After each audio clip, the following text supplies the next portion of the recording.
Hello বন্ধুরা, সবাইকে শুভ দুপুর। তোমরা সবাই কেমন আছো? আমি চলে এলাম আবার রান্নাবান্না শেষ করে, সব কাজ শেষ করে চলে এলাম ঠাকুরের ঘরে। এই যে ঠাকুরের ঘরে চলে এলাম। আজকে যেহেতু বৃহস্পতিবার, এই জন্য ঘরটা মেজে এই যে বসানো হয়ে গেছে।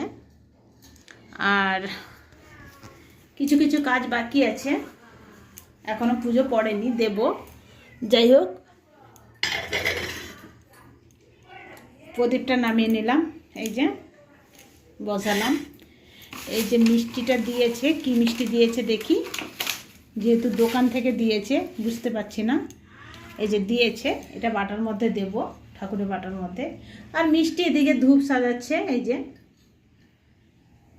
যে মিষ্টি ধূপ দিচ্ছে, দেখো ধূপ ধরাবো।